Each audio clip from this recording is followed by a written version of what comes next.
Bonjour les amis et bienvenue sur Electric by Franco.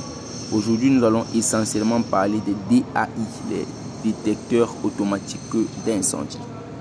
Donc un DAI est un élément essentiel qu'on appelle communément un détecteur. Un détecteur, c'est tout simplement un équipement qui permet donc de détecter une variante, une caractéristique assez spécifique. Nous distinguons donc plusieurs types de détecteurs. Je tiens à rappeler qu'un détecteur est caractérisé par son capteur. On distingue donc des capteurs optiques, les capteurs thermiques, les capteurs chimiques. Donc parlant d'un capteur optique, c'est essentiellement pour les détecteurs de fumée. Ce capteur optique fonctionne donc selon un principe de mesure par la lumière diffusée. Donc la lumière d'un voyant LED est donc envoyée dans la chambre de mesure et absorbe par la structure en labyrinthe.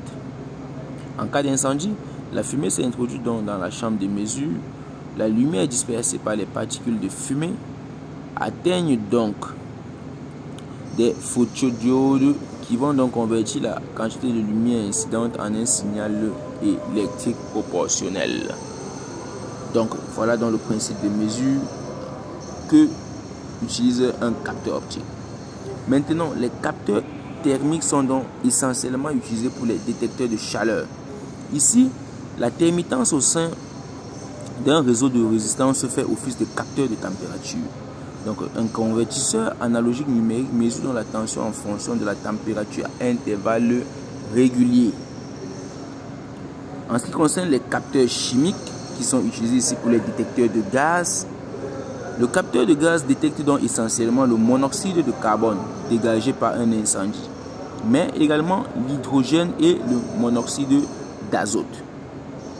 Le principe de mesure sous-jacent est donc l'oxydation du dioxyde de carbone et le courant mesurable ainsi créé. Maintenant que nous savons exactement sur quel principe fonctionnent les trois types de détecteurs, trois types de capteurs, nous allons maintenant parler du système en général. Un détecteur, lui, ce qu'il fait, c'est que lui, dépendamment du capteur utilisé, il prélève donc certaines informations, notamment une information chimique. Elle peut être chimique, elle peut être thermique ou elle peut être optique. Lorsque cette information donc atteint un niveau seuil qui a donc été décrit dans la conception du détecteur, lui, qu'est-ce qu'il fait? Il sollicite le centraliseur de mise en sécurité incendie pour une vérification et pour une mise en marche des systèmes dits de sécurité incendie. Donc ici nous voulions donc présenter donc le détecteur sous son aspect collecteur d'informations.